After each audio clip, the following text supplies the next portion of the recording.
No, no, no, no, no, no, no, no. No, no. We're not doing this anymore. Stop it. Stop it. Start all over.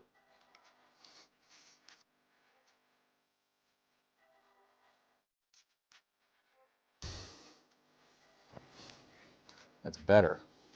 I still haven't recovered from the Oscars. So I'm still not talking about anything too serious. So let's talk about Megamind.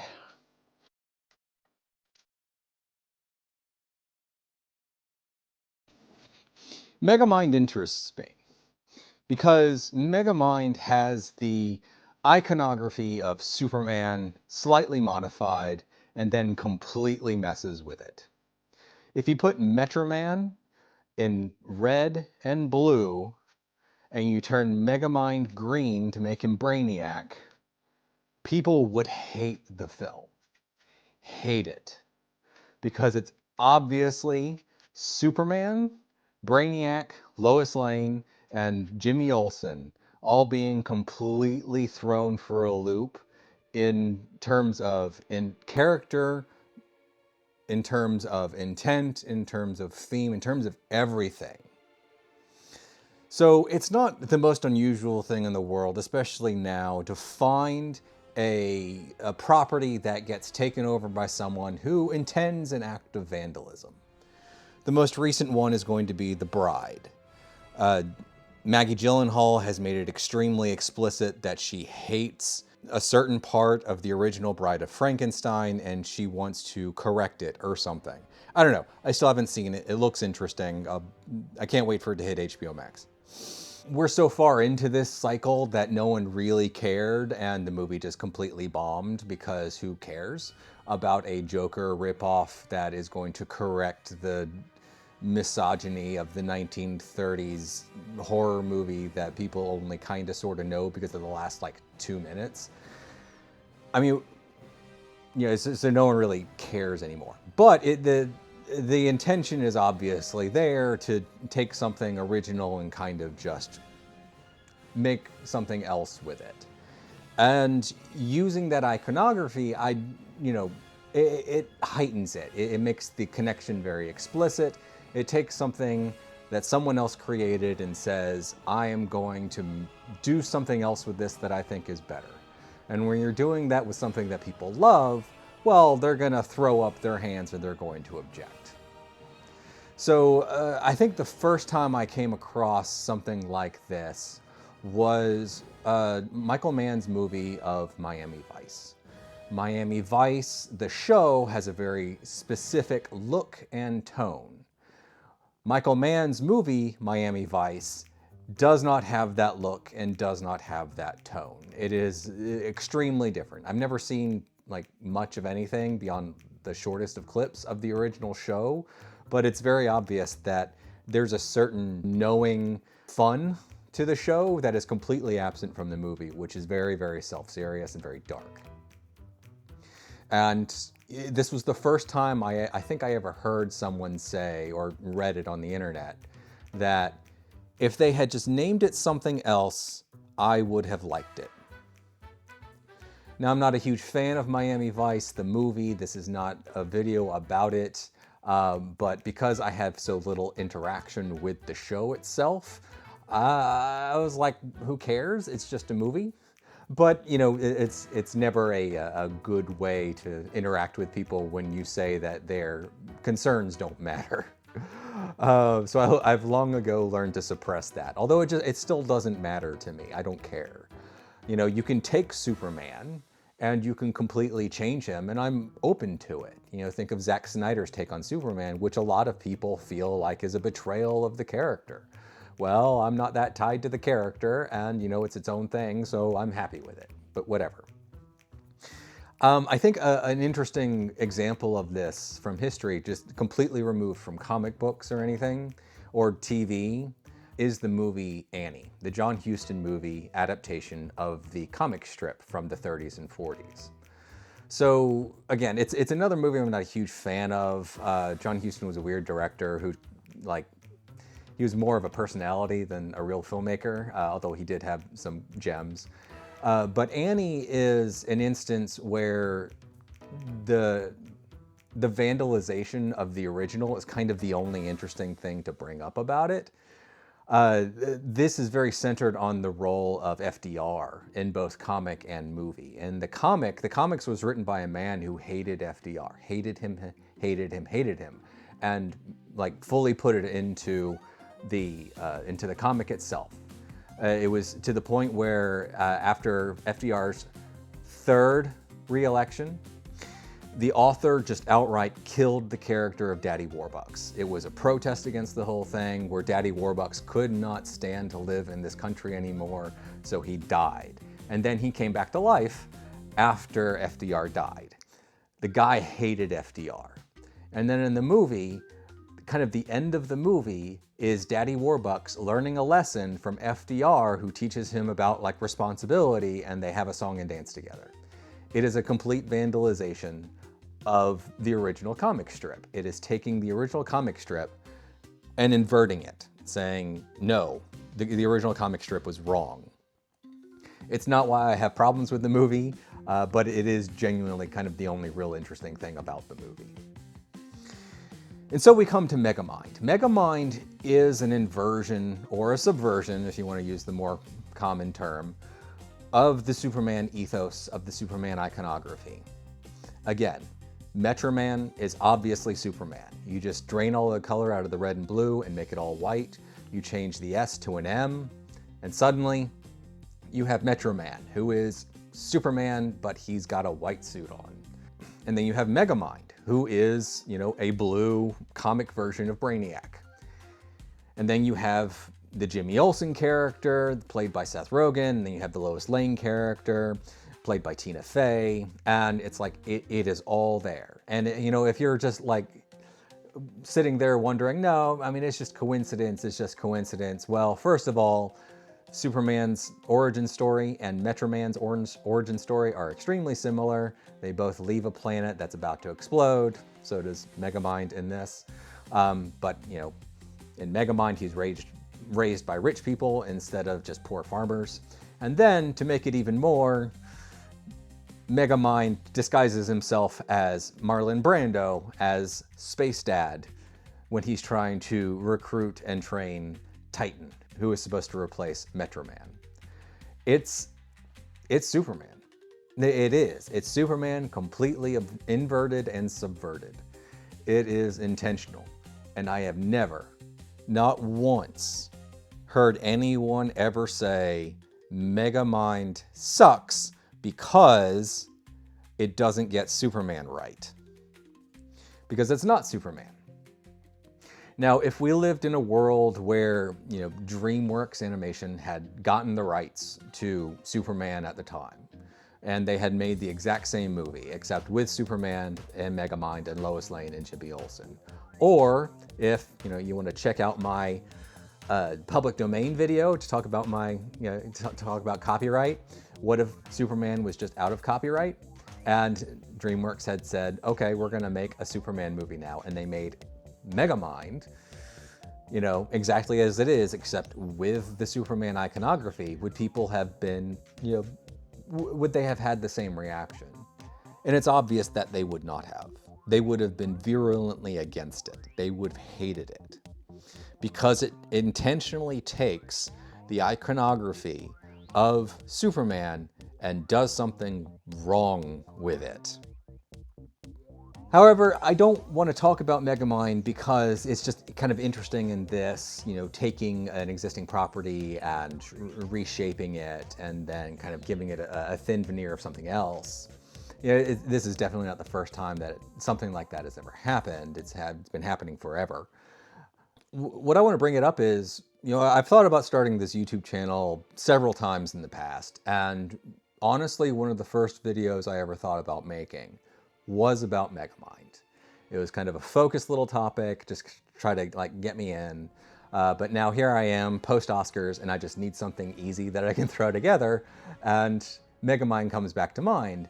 And it comes to mind not because, you know, of the inversion, you know, it's an interesting aspect of it, but because I really, really like it.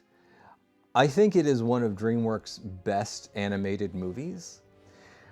So DreamWorks had a real run for a few years. I think it's on par with Pixar. I mean, quite seriously, How to Train Your Dragon 2 and Kung Fu Panda 2 are two of the best animated movies of the last like 30 to 40 years. They are great. Megamind isn't quite there. It's got some messiness to it that kind of holds me back slightly, but it's very much kind of near the top of DreamWorks of the era. It's like several steps up from Monsters versus Aliens, that sort of thing. And I feel like it needs more appreciation. So yes, I'm a 40-year-old man asking people to appreciate a cartoon movie for children that was made like 15 years ago.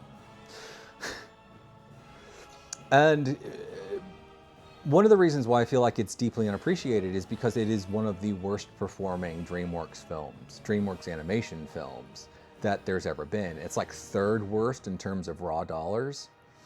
And it's the main reason why we never got a Megamind 2. I'm sure they would have loved to have made one and had plans for a Megamind 2, but there's a very solid chance it lost a bit of money at the box office. You know, you can go through, you know, kind of the generic equation that people kind of acceptingly use for how to calculate from the outside if a movie makes money. It's essentially the reported budget of a movie, which is not always correct. The budget of that movie, again, to account for marketing, which is not always correct. And then roughly they get about 60% of the ticket sales. So the box office, only about 60% of that goes to the studios, because, you know, the theaters make money. And, you know, kind of the generalized accepted outside rule is that, you know, studios make 60, theaters make 40. Now, all of this changes. Reported budgets are often wrong. It's often that the actual marketing budget isn't actually the same as the production budget. To bring up The Bride again, reportedly, the budget is 100 million, but they didn't spend 100 million to promote it. They only spent 65 million. So reportedly, I don't know. And then the contracts for what theaters make on each thing, on each film, kind of varies from film to film. So like the bigger movies, like in Avengers Endgame, is going to, in the first like 2 weeks, like 90% of ticket sales are going to go to the studio. And as the weeks go on beyond that, theaters will take an increasing percentage of it. Whereas, you know, smaller films will take, you know, the studios will get smaller percentages. So, you know, it is a very generalized rule. Where Megamind falls on this, I don't know. But if you just apply it straight, it most likely lost money. It most likely lost like $50 million. It was not a small amount of money lost to DreamWorks, so it's not a huge surprise it never really got a sequel. Yes, there was some sort of animated show released within the last couple of years. It is apparently terrible. It is apparently only on streaming, and it is apparently just kind of poorly animated. So I have never had any interest in checking it out because it sounds like trash. But the original movie is, I think, something special. It is part of that entire genre of the misunderstood bad guy, which is a trope that, you know, I suppose you can trace back to Grendel, the novel, that inverted Beowulf and made Grendel into some sort of misunderstood anti-hero instead of just a monster as he's presented in the original Old English poem. And that inversion kind of took over academia, and that fed into the education of people who write and people who kind of raise up in major industries that actually go through formal education systems like film schools, and it ended up kind of dominating. You think of something like Maleficent, you know, one of the early live-action Disney adaptations of old cartoons that took the evil witch and turned her into a misunderstood anti-hero. She actually got a sequel. I saw the original. I thought it was mostly forgettable because I barely remember it. But it is part of that entire kind of ethos. And it's when you take existing characters like Maleficent and, and Stephen, Prince Stephen, and you invert them. So you take, the noble prince or king from the original Snow White, from the original Sleeping Beauty cartoon, and you make him into some sort of monster who has something close to rape with Maleficent, it's gonna kind of turn people off. But if you invert the iconography and you say, oh, this is obviously supposed to be that, but it's not that, people end up more accepting. And so taking Brainiac and turning him into some sort of goofy, misunderstood hero is suddenly more palatable to audiences. And I think the way that manifests in the film is actually really endearing. I don't like the film because it's an inversion and a subversion. I like it because it's surprisingly well done. So Megamind came to Earth at the exact same time as Metro Man. Metro Man got raised by rich parents and became a hero. Megamind accidentally got deposited into a prison and was raised in a prison, and he learned early in life that the only good thing he was at was being bad. So he was a victim of bad circumstances. And he decided to embrace the bad side by becoming the antithesis to Metro Man, and they have a decades-long battle between them where, as Megamind says, Metro Man wins some of them, Megamind almost wins others. So he's constantly losing. And he's a man who is completely defined by this antagonistic relationship with Metro Man. And suddenly, Metro Man, he beats Metro Man. He wins, and he has nothing to operate against anymore. He suddenly has no purpose. It's interesting. It's like, what happens when the anti-hero who has spent decades monomaniacally focused on the defeat of a single person actually wins it? He ends up lost, and what drives him is that antagonism. So he has to come up with something else. And what he comes up with is the decision to create a new hero for him to fight. And through coincidence and accident, he puts it in the exact wrong person, who is this Jimmy Olsen look-alike stand-in, who is weak and awkward and is suddenly given godlike powers and decides that he is going to wreak havoc on everything because he can't get his girl, the Lois Lane character. And Megamind seeing what he created, it makes him want to protect the established order. It's the anti-hero he creates, Titan, becomes like this dominant and tyrannical force in Metro City, trying to tear everything apart. And Megamind has to find it within himself to, become the hero. This is not groundbreaking stuff. I don't expect groundbreaking narrative character-based storytelling from children's movies. And this is very much a children's movie. The Will Ferrell is just playing everything to a hilt, and it's very bright and colorful, and it's definitely made for kids. But it has that like knowing sense of character that actually appeals to the adult in me. And watching him decide that he has to protect Metro City because he's never been against Metro City. He's just been against Metro Man.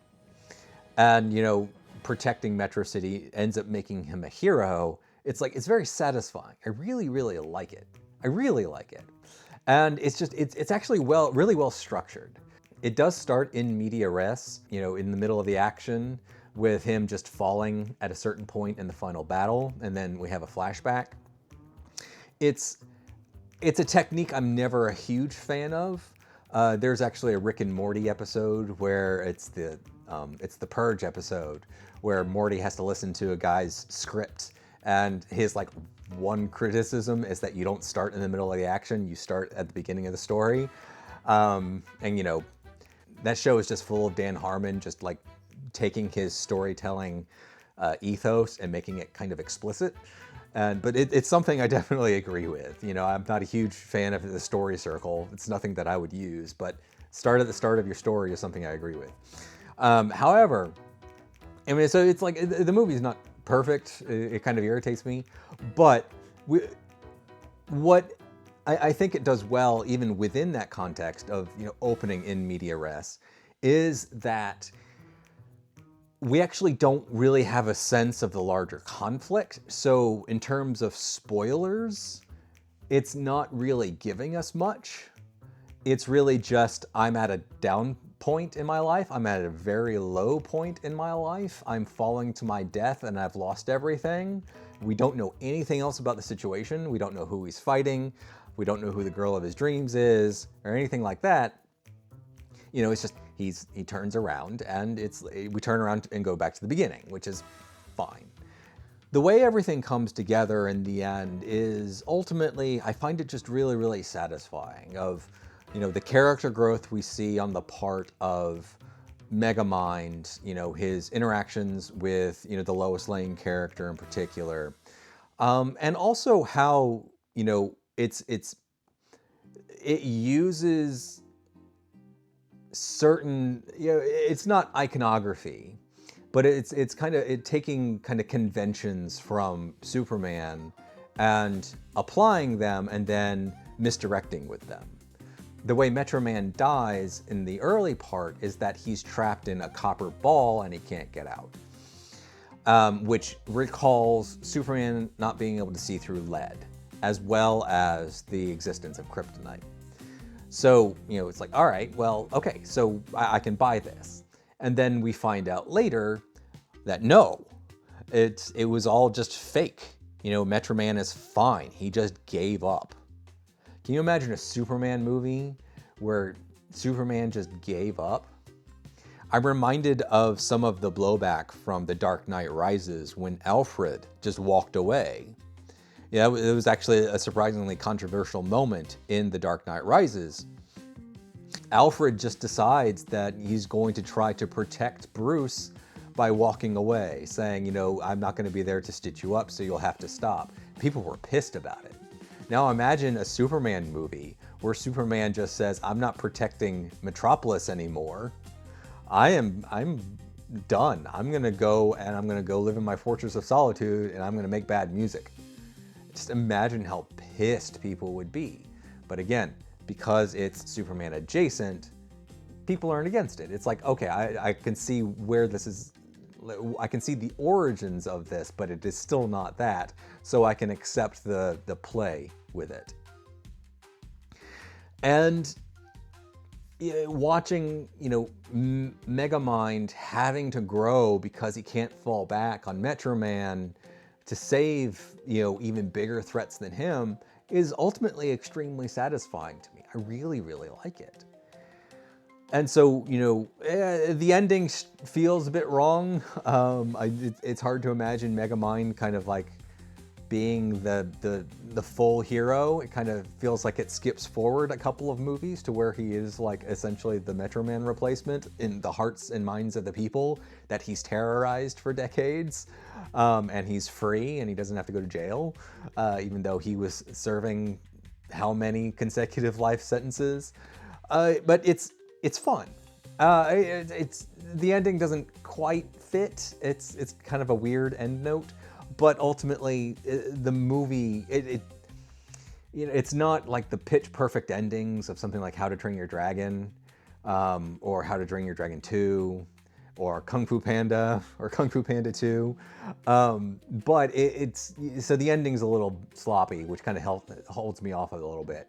But everything kind of leading up to that is just what I like. It's like things are intelligently set up, things intelligently pay off. You know, things that extend from iconography of Superman are inverted in intelligent ways.